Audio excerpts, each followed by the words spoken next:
Bonjour à tous. Nous recevons aujourd'hui M. Alain Lambert, président et chef du conseil d'administration de la compagnie Freya, qui était une compagnie qui existait avant sur le marché. Elle a changé de main 2-3 fois, mais eux ont pris le symbole, dans le fond, sont devenus listés sur la bourse, mais la compagnie, c'est une toute nouvelle compagnie avec des nouveaux projets. M. Lambert, bonjour. Bonjour, Michel.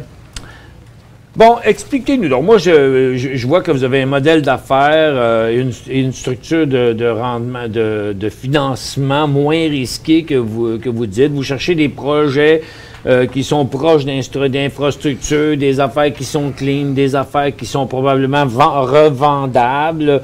Vous avez l'intention de générer des cash flows. Vous êtes dans l'or, vous êtes dans le cuivre. Vous avez un plan qui est capable de processer du cuivre, mais vous avez beaucoup d'affaires, mais vous avez une compagnie qui vaut 17 cents puis qui n'est pas très active.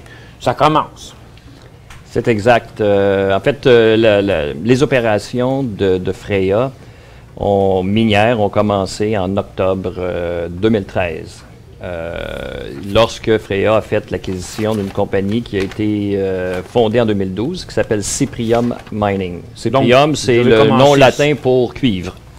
Et André Saint-Michel, qui est un ingénieur minier du Québec, mais qui habite au nord du Mexique, et moi avons fondé Cyprium. Et en octobre 2013, la compagnie est devenue publique avec un échange d'actions avec Freya. Éventuellement, au mois d'avril, à l'Assemblée des actionnaires publics, on va fusionner les deux compagnies. On va retenir le nom de Cyprium puisqu'on est une compagnie de cuivre. Vraiment de cuivre. C'est exact. Le plan, parlez-moi donc je pense qu'on a des images où vous êtes situé, qu'on peut mettre sur la plateforme. Vous la voyez pas, mais est-ce que l'image je la vois là-bas, je vois l'image, oui, effectivement. Alors, donc, ça a l'air d'une zone assez désertique. C'est exact. Alors, on est au nord du Mexique. Pourquoi le nord du Mexique? Parce que notre CEO habite au nord du Mexique. Donc, c'est un Québécois, Canadien, mais qui a la résidence mexicaine, qui a marié une Mexicaine et qui habite à temps plein au Mexique, à Chihuahua, depuis 10 ans. Donc, toutes ses relations d'affaires au niveau minier sont au Mexique. Il connaît très, très bien la géologie au Mexique. Et également, on croit dans notre modèle d'affaires que les opérateurs principaux doivent être sur place et non pas opérer un projet minier au Mexique à partir d'une tour à bureau à Montréal. Alors, on a acquis au nord-est de l'État de Chihuahua, qui est juste au sud de la frontière avec le Texas, une propriété qui s'appelle Las Cristinas, qui est une ancienne mine de cuivre et d'argent.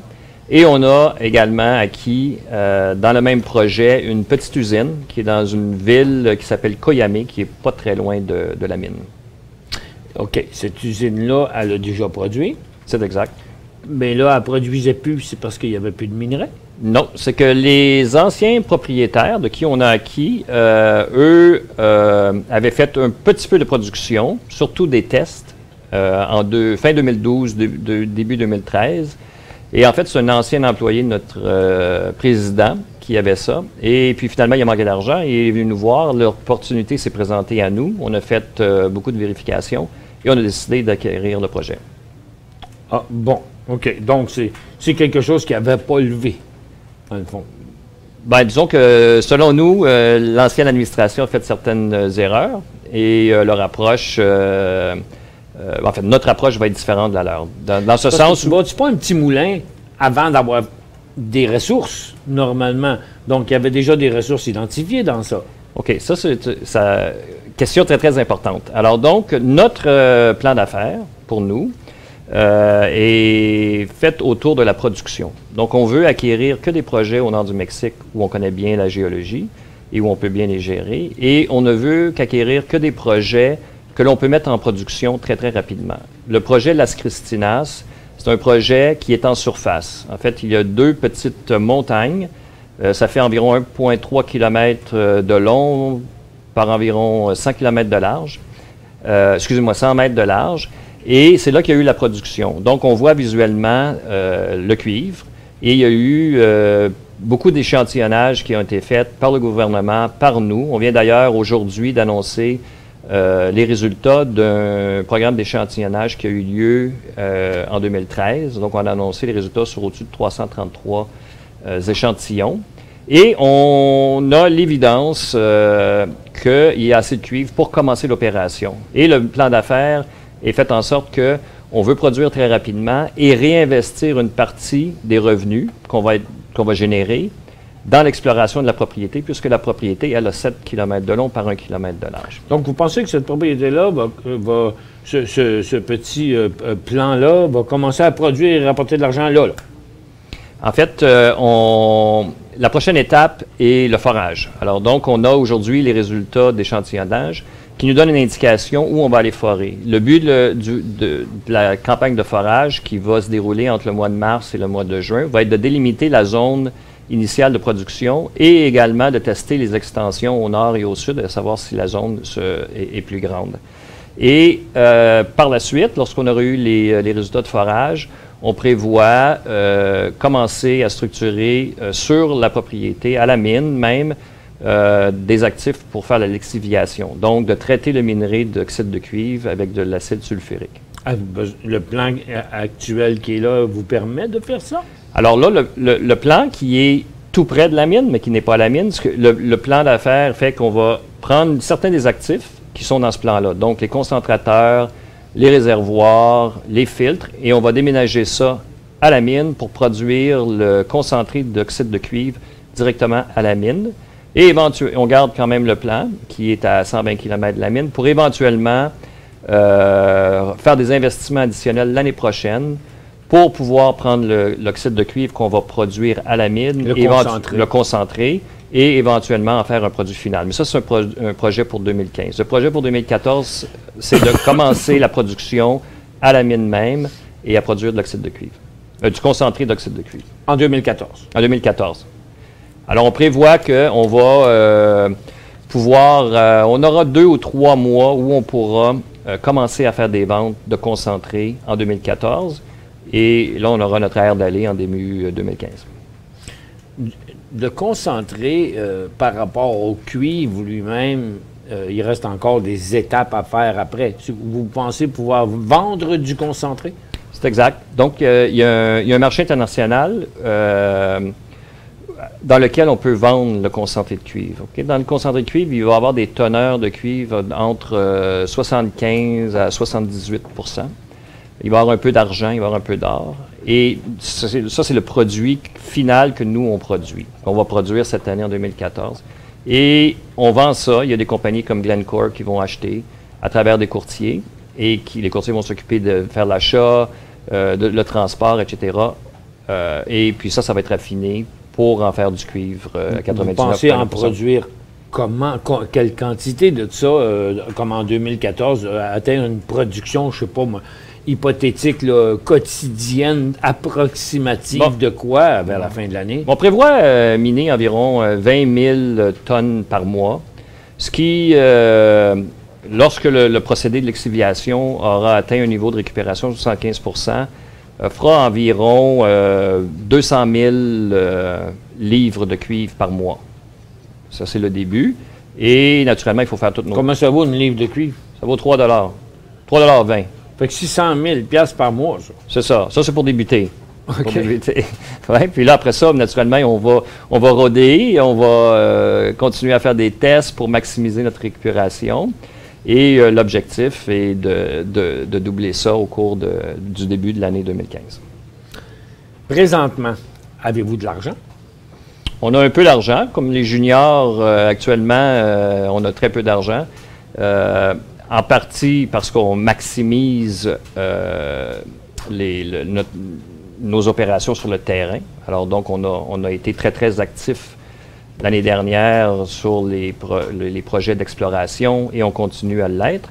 Mais on a cependant annoncé des financements actuellement qui sont en cours, 3 financements qui totalisent pratiquement 2 millions de $. OK. Ça ne m'apparaît pas des coûts exorbitants dans ce que vous voulez faire. Avez-vous besoin d'une bâtisse pour mettre les éléments dedans, les actifs que vous allez transférer de l'autre mine de 220 km à la mine elle-même? On va avoir des dépenses d'immobilisation à la mine d'environ 500 000 $. OK.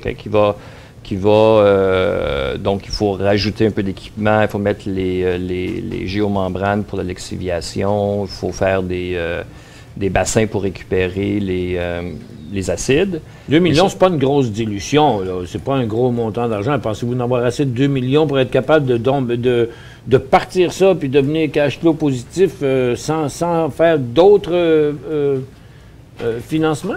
Ben, en fait, il manquerait, pour compléter le tout, peut-être un autre 500 000 qu'on pourrait faire 500 000 à 1 million, mais qu'on prévoit faire plus tard dans l'année parce que il y a beaucoup de fonds spécialisés aux États-Unis, surtout à New York, qui sont dans le marché de financer les compagnies qui ont des concentrés. Donc, plus vous allez être près de la production, plus ça va être facile de financer. C'est exact. Puis on va avoir accès à des moyens de financement sous forme de dette, sous forme de marge de crédit, donc ça va être moins dilutif pour nos actionnaires. Bien, il y a une différence entre une exploratrice et une productrice, là. C'est exact. Donc, vous voyez majoritairement productrice et vous voulez explorer dans le but de produire du concentré.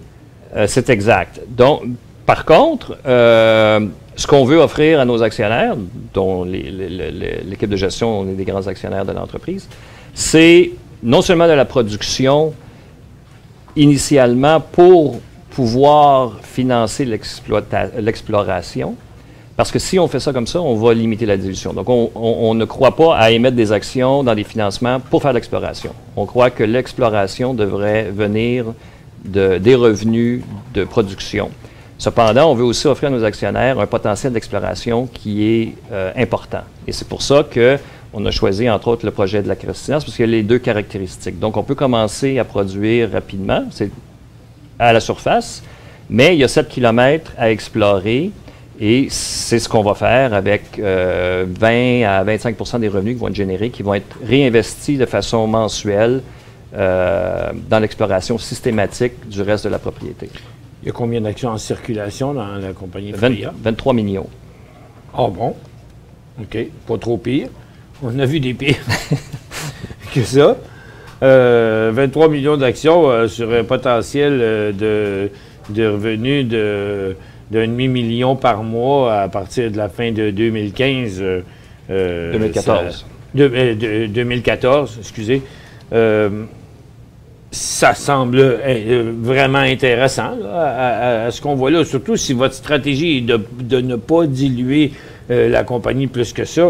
En fait, c'est tout d'intérêt. Vous m'avez dit que l'équipe de gestion est comme les actionnaires principaux. Bien, l'équipe de gestion, André Saint-Michel, le président CEO et moi, et les administrateurs, sur le 23 millions, on détient tout près de 7 millions d'actions. OK. Donc, c'est tout dans votre intérêt aussi, là, parce que ça peut devenir assez payant pour votre poche. C'est exact. Et, bon, écoutez, moi, je trouve que ça roule bien, cette affaire-là. Avez-vous des visions plus loin, là, comme d'autres projets qui n'est pas ce projet-là, mais qui pourraient s'ajouter à votre moulin actuel? C'est exact. Oui, absolument. Donc, en 2015, on veut devenir un fabricant de cuivre, d'or et d'argent, et non pas de concentré de cuivre. Alors, on prévoit bâtir, où il y a le plan existant, une usine qu'on appelle electro-winning en anglais, je ne connais pas le terme en français, où on va pouvoir prendre notre concentré de cuivre qui va être produit à la mine, la Christinasse, et en faire un produit fini. Donc, faire du cuivre à 99%, faire un peu d'argent puis un peu d'or. Le plan d'affaires est également centré autour cette usine-là qu'on prévoit bâtir l'année prochaine et qu'on va offrir un peu de capacité aux petits producteurs mexicains qui sont dans notre région. Parce qu'actuellement, les gens produisent aussi du concentré de cuivre et ils doivent transporter leur concentré de cuivre ou au sud du Mexique ou en Chine. Donc, il y a un coût énorme. Alors, s'il y a une usine qui peut faire du produit fini qui se crée localement, il y a environ 10 à 15 petites mines. Certaines sont en production, donc on pourrait faire affaire avec les producteurs. Il y en a certaines autres qu'on pourrait également acheter pour augmenter la production de concentré et la mettre dans l'usine. Et rentabiliser vos propres opérations à vous. C'est exact. Vous êtes comment loin des infrastructures? Là, vous dites tantôt, il y avait 120 km, il nous reste juste une minute. Des grands centres pour shipper où tout se fait par camion sur des centaines de kilomètres. Je ne sais pas trop où vous êtes. Même si vous avez dit que vous êtes juste au sud des États-Unis. La mine est à 200 km de Chihuahua, qui est une ville très, très importante. C'est la capitale de l'État de Chihuahua. Il y a au-dessus d'1 million d'habitants. Toutes les grandes minières sont là. Il y a des compagnies d'ingénierie. Et on est à 200 km par voie de route nationale. Donc, et puis c'est une chose qui est très, très importante pour notre président. Lui, il peut aller au projet de sa maison et revenir dans la même journée, okay, pour voir comment sont les opérations. Et donc, c'est des routes nationales. Il y a de l'eau, il y a de l'électricité, les infrastructures sont présentes. Les permis environnementaux, est-ce que vous avez déjà ça? On a commencé le processus pour l'obtenir et on prévoit l'obtenir cet été, l'été 2014. Bien, M. Lambert, je trouve que ça regarde bien. C'est tout nouveau, votre affaire. Il faut oublier le reste du graphique puis commencer à partir de maintenant là, à suivre votre affaire. Mais c'est quand même des échéances que je trouve à très, très court terme, donc très intéressant. On devrait voir arriver les répercussions de ça au cours des derniers mois. On va vous suivre de près. Merci bien, Michel. Merci d'être venu.